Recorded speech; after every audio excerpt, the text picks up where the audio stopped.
ये मौका दिया है कि हम थोड़ी देर प्रभु के वचन में से सुनेंगे।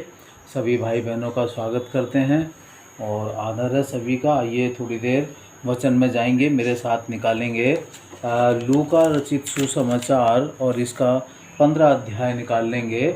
और मेरे लिए कोई भी पढ़ दें लूका 15 अध्याय का और 18, 19 और 18 और 19, हाँ 18 और 19 दो ही पद पढ़ेंगे, हम ज़्यादा नहीं पढ़ेंगे।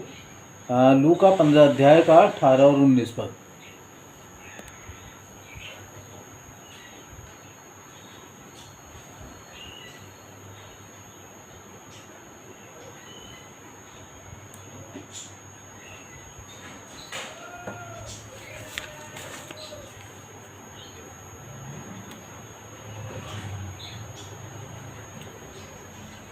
थैंक यू भाई।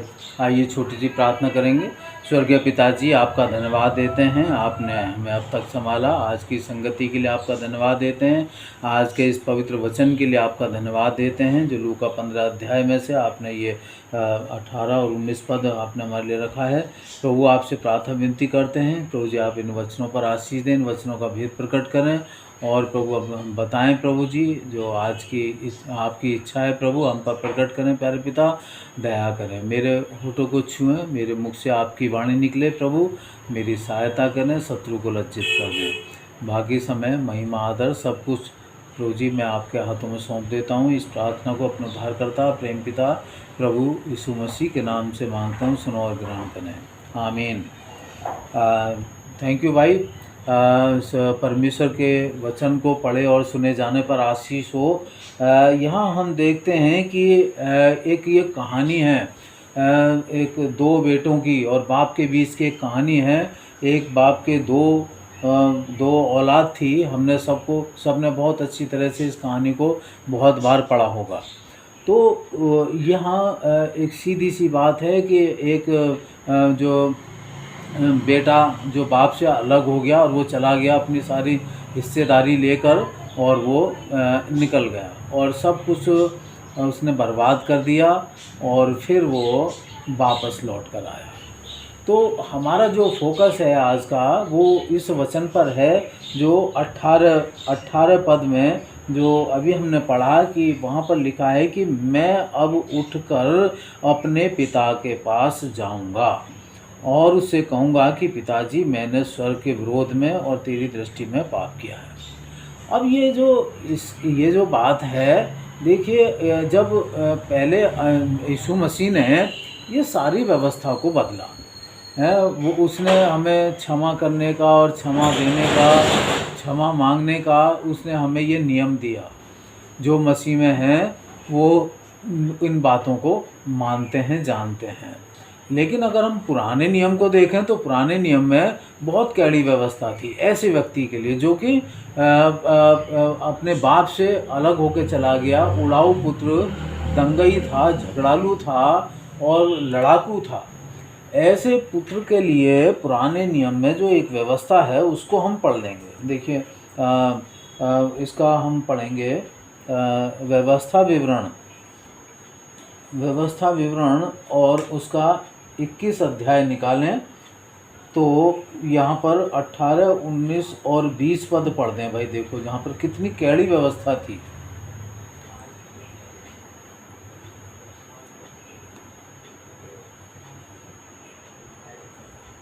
जी जी जी भाई, व्यवस्था विवरण 21 अध्याय का 18, 19 और 20 पद।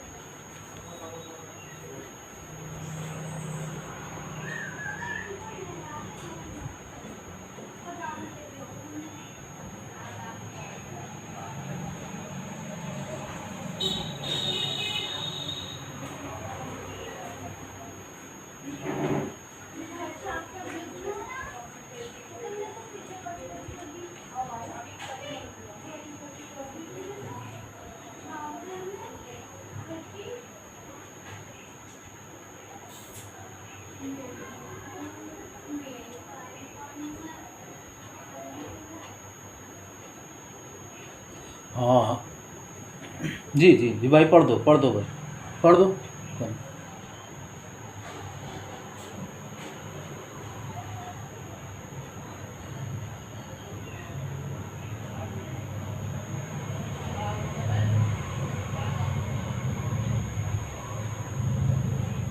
अब देखिए ये व्यवस्था थी बुराई को दूर करने की।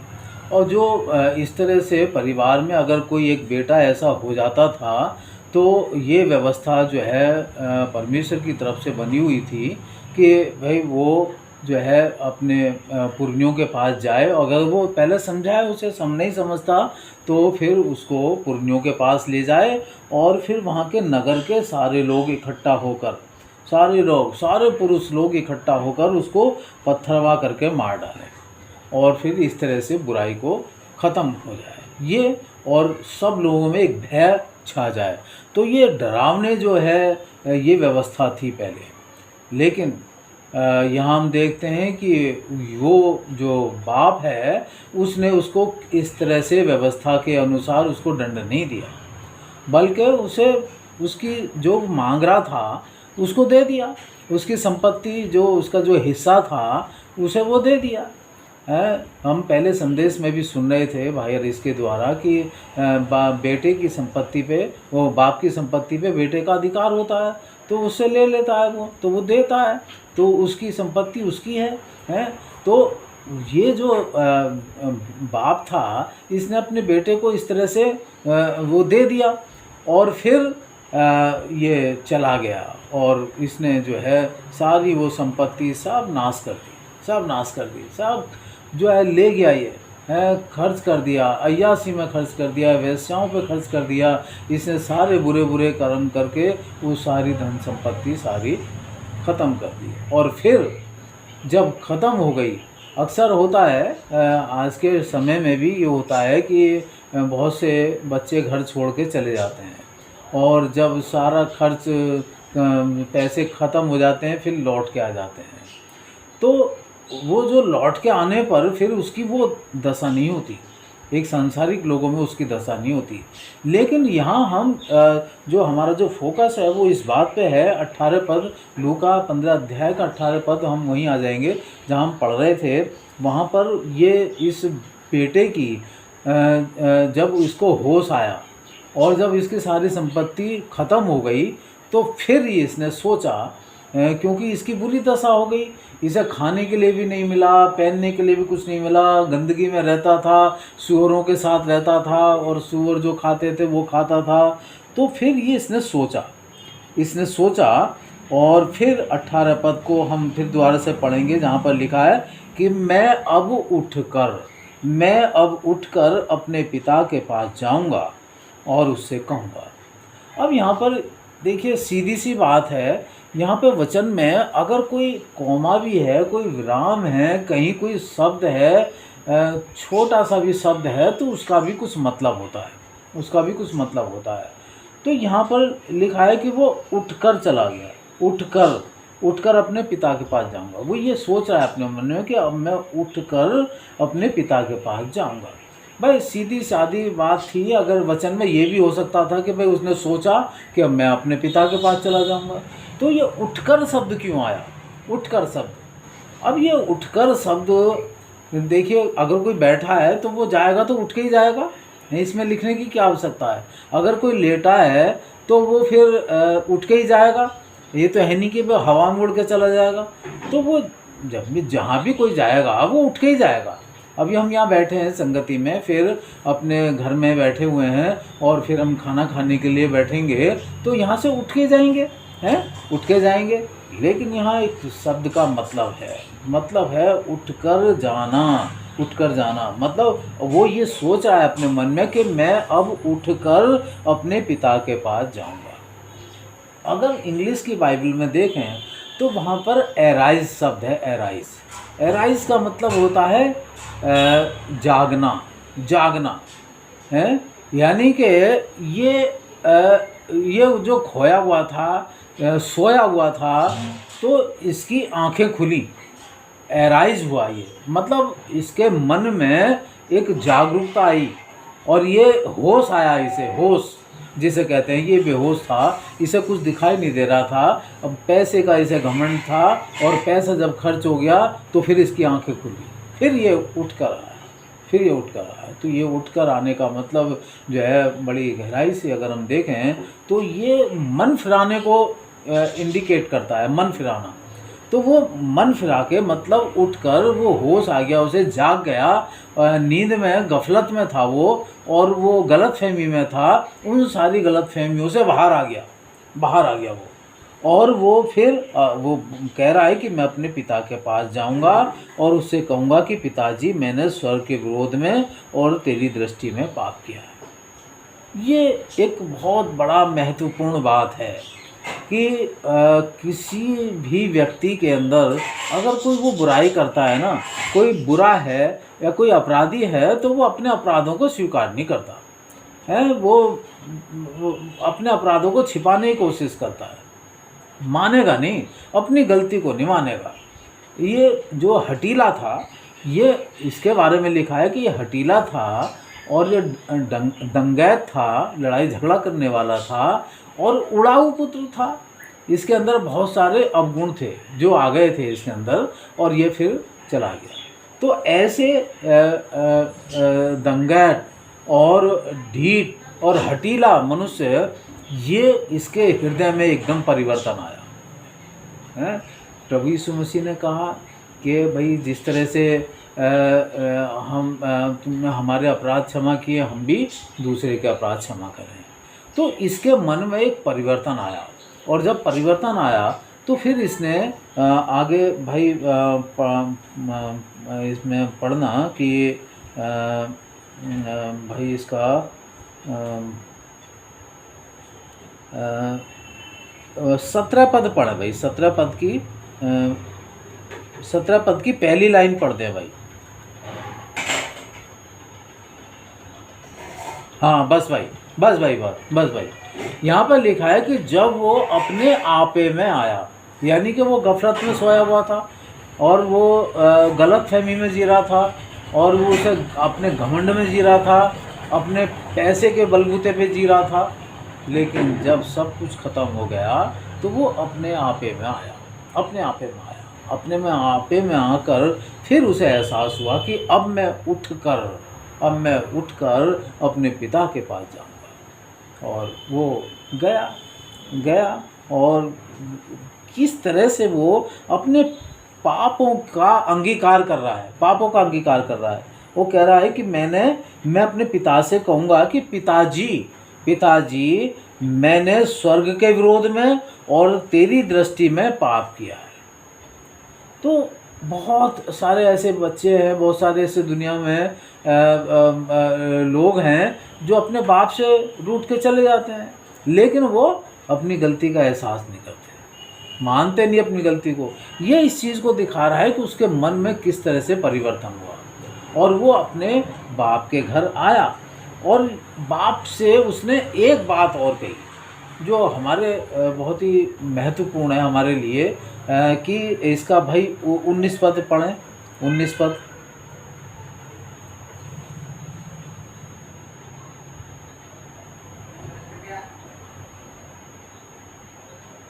हाँ, अब इसके मन में एक ये बात आई कि अब मैं इस योग्य नहीं रहा कि तेरा पुत्र कहलाऊं। देखिए कितनी बड़ी बात, ये बेटा जो खोया हुआ था, भटक गया था, भटका हुआ, और ये अब इसके मन में जो है एकदम परिवर्तन आया, कह रहा कि अब मैं इस योग्य नहीं रहा कि मैं तेरा पुत्र कहलाऊं, मैं इस योग्य नहीं रहा कि तेरा पुत्र कहलाऊं। मुझे अपने एक मजदूर की नाई रख ली। तो ये जो है, ये व्यक्ति, इसके अंदर एक परिवर्तन ये आया कि इसने अपने अपराध को मान लिया, और जब इसने अपने अपराध को माना तो ये बाप के पास आया, तो इसको वो सब मिल गया जो इसको चाहिए था, सब कुछ इसे मिल गया। देखिए कितना बड़ा आनंद आता है। लेकिन ये तब संभव है जब कोई अपने अपराधों को मान लेता है। अगर जो अपने अपराधों को छिपाता है तो वो उसके काम सफल नहीं होते। हम देखेंगे नीति वचन 28 अध्याय और भाई इसका 13 पद पढ़ दें।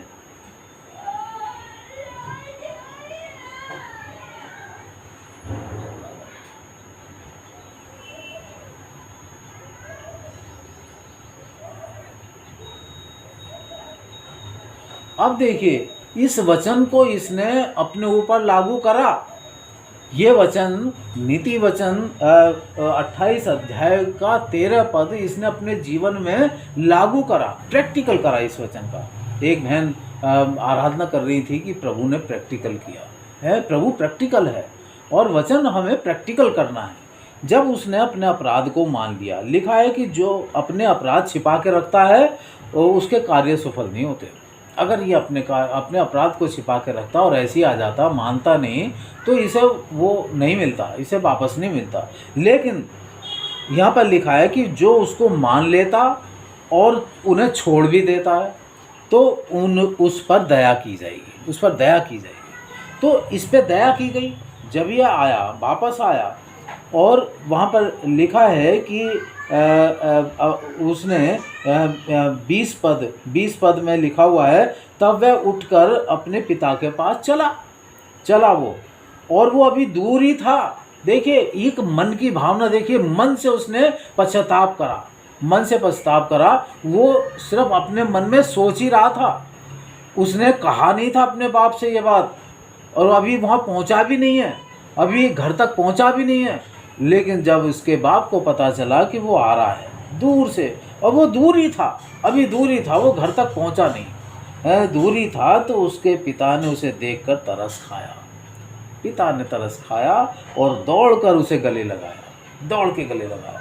कारण क्या था कि उसने अपने मन में पश्चाताप कर लिया, अपने अपराधों को मान लिया और उनको छोड़ दिया उसने। वास्तविक उसका जीवन बदला और उसने उसको छोड़ दिया।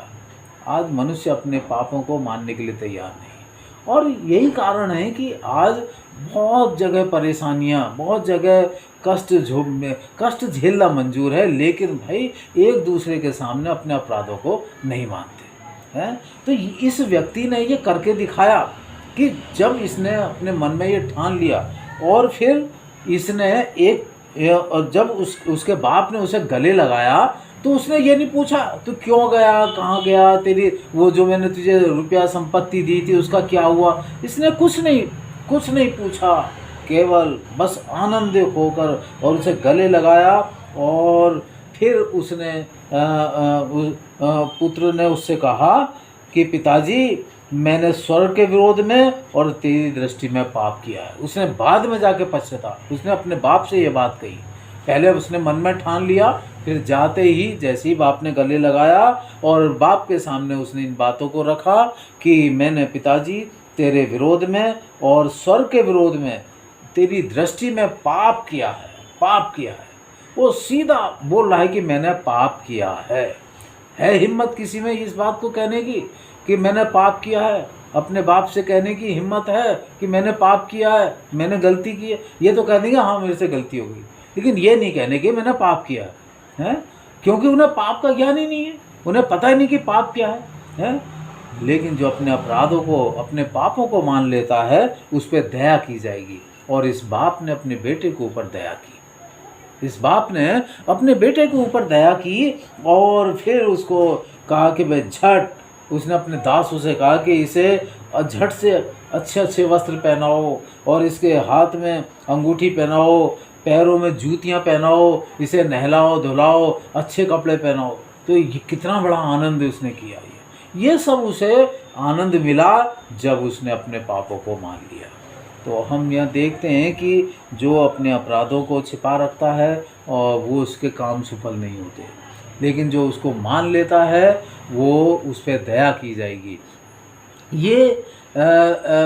ये महसूस देखिए बहुत कम लोग कर पाते हैं। दाऊद ने जो अपराध किए उनको उसने मान लिया, उसने अपने पापों को मान लिया, और वो किस तरह से प्रार्थना करता है हम उसमें एक बार देख लेंगे। भजन संहिता 51 अध्याय निकाल लेंगे तो वहाँ पर लिखा हुआ है कि देखिए एक वचन पढ़ लेंगे। भजन संहिता 51 अध्याय के पहले पद में वो किस तरह से वो कहता है कि अपनी दया के अनुसार मेरे अपराधों को मिटा दे। परमेश्वर से, अपने पिता से कह रहा है, वो है परमेश्वर से कह रहा है कि हे परमेश्वर, अपनी करुणा के अनुसार मुझ पर अनुग्रह कर, अपनी बड़ी दया के अनुसार मेरे अपराधों को मिटा दे।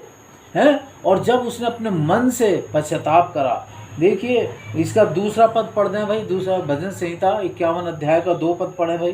सुनील भाई आप पढ़ दीजिए।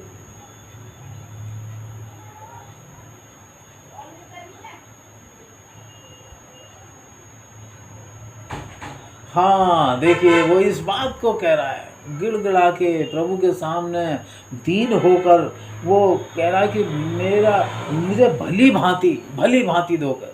देखिए जब भली भांति धोया जाता है, जब अच्छी तरह से, यानी कि बहुत अच्छी तरह से धोया।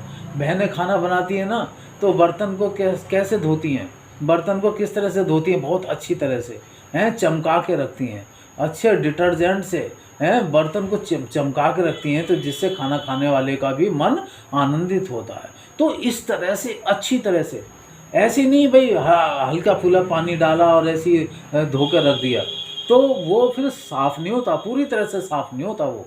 अगर बहन कोई बर्तन साफ़ करके सब्जी खाएं और उसको ऐसे ही पानी में खंगाल कर रख दें, तो वो अच्छी तरह से साफ़ नहीं होगा।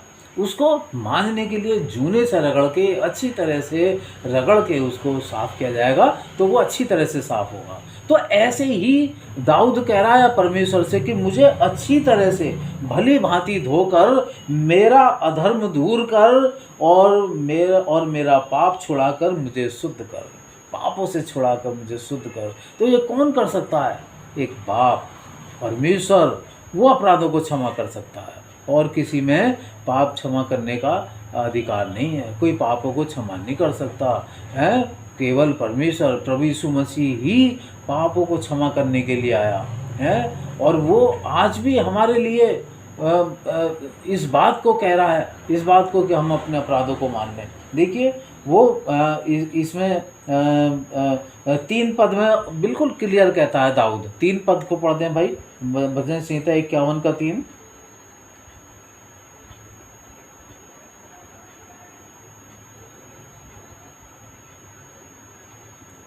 अब देखिए यहाँ पे बिल्कुल क्लियर और साफ शब्दों में दाऊद कह रहा है कि मैं तो अपने अपराधों को जानता हूँ, मैं जानता हूँ मैंने क्या क्या अपराध किए हैं।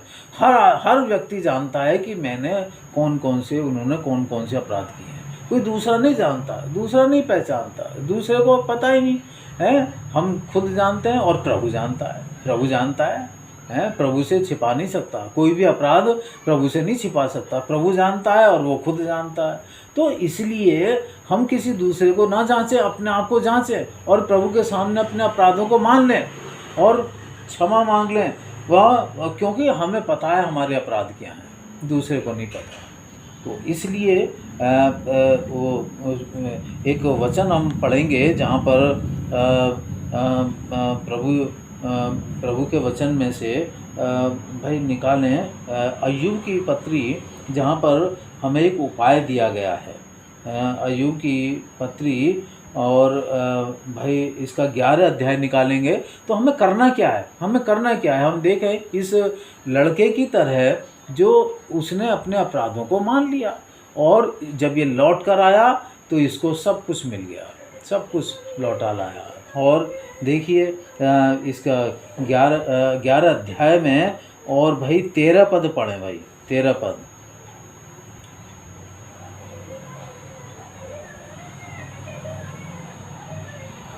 हाँ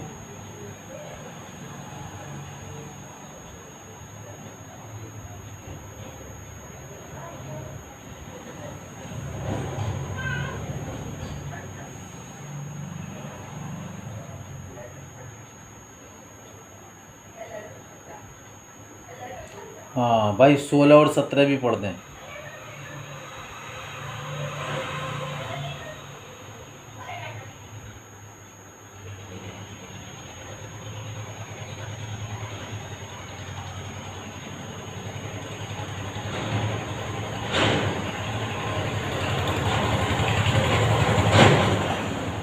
देखिए ये अय्यूब ने एक तरीका बताया है हमें।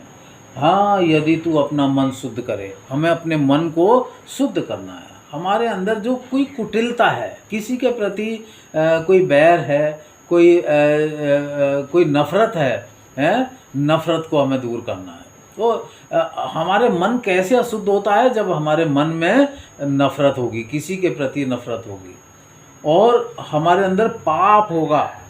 तो अगर कोई छोटा सा भी छिपा हुआ भी पाप है, थोड़ा सा भी पाप हमारे जीवन में है, हमारे मन में है, हमारे दिल में है, तो वो हमें अशुद्ध कर देगा। तो अशुद्ध होने के लिए अशुद्धता से शुद्ध होने के लिए हमें क्या करना है? वो कह रहा है कि अपना मन शुद्ध करें, अपना मन शुद्ध करें। हमें अपने मन को धो देना है, ईश्वर की ओर अपने हाथ फैलाएं, ईश्वर की ओर, क्योंकि वही उसी के आगे हाथ फैलाने से बात बनेगी। किसी मनुष्य के आगे आप हाथ फैलाओगे कुछ नहीं और मजाक उड़ाएगा। ठीक है, हम प्रभु के सामने हाथ फैलाएं और अपने डेरों में से, यानी हमारे मन के अंदर कोई अगर कुटिलता है तो उसको निकाल दें, उसे ना रहने दें।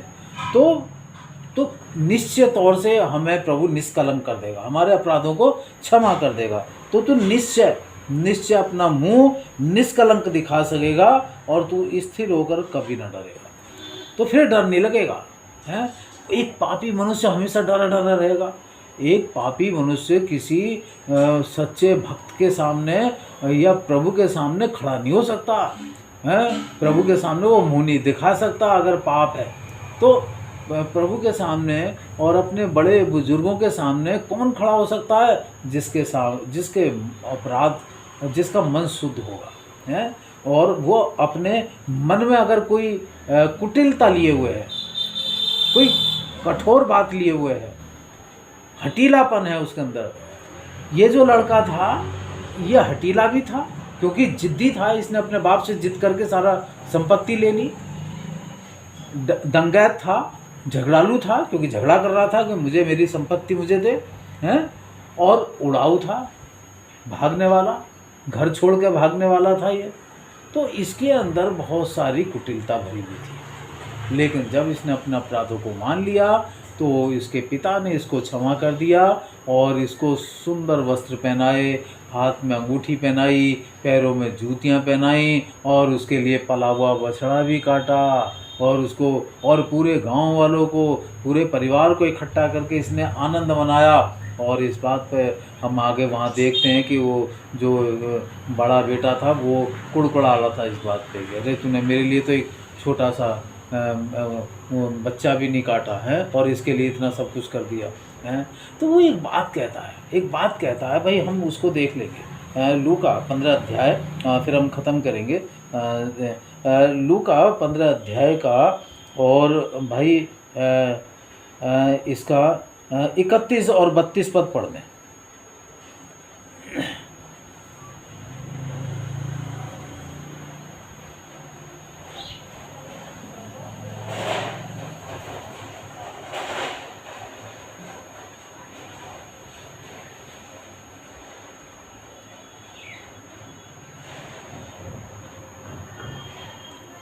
हाँ, ये है बात देखो, उसने बिल्कुल अपने बड़े बेटे को भी ये समझा दिया कि बेटा तू जो है तू तो सर्वदा मेरे साथ है, सर्वदा, यानी कि बाप के साथ बेटा है जो एक अच्छा है, अच्छे विचारों वाला है, अच्छा प्रभु की आज्ञा मानने वाला है, तो वो हमेशा साथ रहेगा। लेकिन ये जो लड़का था, छोटा भाई था तेरा, ये बिगड़ गया और अब ये वापस आ गया।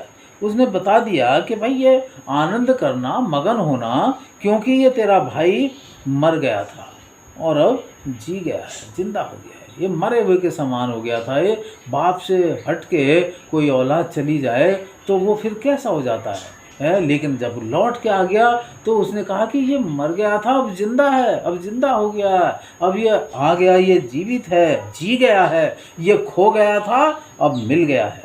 ये खो गया था, हो जाता है, गलतियां हो जाती हैं, अपराध हो जाते हैं और बेटा बाप से गुस्सा होके चला जाता है और फिर जब वो लौट आता है तो बाप कितना आनंदित होता है। इस बात पे वो अपने पूरे परिवार को भी कहता है कि आनंदित हो, मगन हो, क्योंकि ये तुम्हारा भाई खो गया था, अब मिल गया है।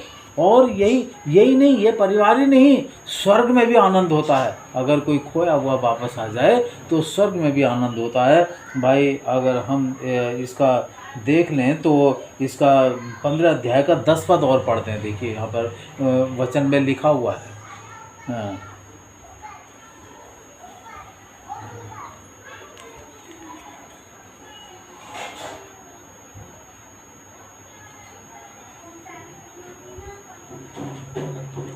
हाँ, देखिए ये प्रभु यीशु मसीह ने कहा ये वचन कि मैं तुमसे कहता हूँ इसी रीति से एक मन फिराने वाले पापी के विषय में परमेश्वर के स्वर्गदूतों के सामने आनंद होता है।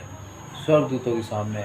तो हम हिम्मत करें अपने भाई बहनों परिवारों के साथ। अगर कहीं कोई अपराध हुआ है, कोई पाप हुआ है, तो हम एक दूसरे के सामने अपने अपराधों को मान लें, अपने पापों को मान लें। याकूब ने अपने 5 अध्याय के 16 पद में लिखा हुआ है, याकूब ने लिखा है ये बात कि तुम आपस में एक दूसरे के सामने अपने अपने पापों को मान लो और एक दूसरे के लिए प्रार्थना करो। अगर हम एक दूसरे के सामने अपने अपने पापों को मान लेते हैं तो हमारा मन शुद्ध हो जाता है। आप करके देखिए कितना मन हल्का हो जाएगा। अगर किसी के प्रति कोई बैर है, कोई अपराध है, तो मान ले भाई हमने किसी का कोई अपराध किया है, हमें औरों को नहीं पता, लेकिन हमें पता है कि हमने किसके बारे में क्या अपराध किया है। तो उन अपराधों को मान लें और क्षमा मांग लें, तो सचमुच परमेश्वर के यहाँ आनंद होगा और हमारे मन को शुद्ध कर देगा और फिर प्रभु का काम हमारे जीवन में होगा। हो आशीषें जो हमने खो दी हैं, जो आशीषें हम खो चुके हैं, वो हमें प्रभु लौटा देगा। जैसे बाप ने अपने बेटे को सब कुछ दे दिया, उसे अच्छे कपड़े पहना दिए, उसे हाथों में उसकी उंगली में अंगूठी पहना दी, पैरों में जूते पहना दिए, और वो कितना आनंदित हो गया और परिवार के साथ आनंद कर रहा है। तो हम हिम्मत जुटाएं इस बात के लिए, अपने पापों को मान लें। अगर अभी तक हमने अपने पापों को नहीं माना है, सिर्फ हम केवल एक दिखावा कर रहे हैं, हम वचन का प्रैक्टिकल नहीं कर रहे हैं, तो आज ही प्रैक्टिकल कर लें इस वचन को और हम अपनी गलतियों को मान लें, प्रभु के सामने मान लें, भाइयों के सामने मान लें, मंडली के सामने मान लें, सबके सामने मान लें। पहले संदेश में भाई ने बहुत अच्छा संदेश दिया। वो भाई बता रहा था कि प्रभु यीशु मसीह को तो सबके सामने लानत किया गया, किस तरह से उसके सब पूरी दुनिया के अपराधों को उसके सिर पर लगा दिया और फिर जो है उसको किस तरह से यातनाएं दी, सबके सामने उसे अपराधी घोषित कर दिया है। और हमें शर्म आती है, हम अपने एक भाई के साथ में भी अपने अपराध मानते हुए भी हमें शर्म आती है। हम नहीं माफ़ी मांगते, हम जिद्दी हैं, आज भी हठीले हैं। तो प्रभु की आशीषें कहाँ मिलेंगी? जब हम जिद्दी बने रहेंगे और दंगैत बने रहेंगे तो प्रभु हमारे अपराधों को नहीं क्षमा करेगा। प्रभु वचन पर आशीष दे कि हम अपने आप को जांचें मेज़ में शामिल होने से पहले, और प्रभु करे कि हम जो है अपने आप को जांचते हुए और हम अपने भाई, अपने बहन, अपने परिवार और अपनी मंडली में अगर कहीं कोई अनुचित काम हमसे हुआ है तो हम अपने अपराधों को मान लें। प्रभु आप सबको आशीष दे। तो आइए इस वचन के लिए सुनील भाई से गुजारिश है कि वो प्रार्थना करेंगे। भाई सुनील भाई।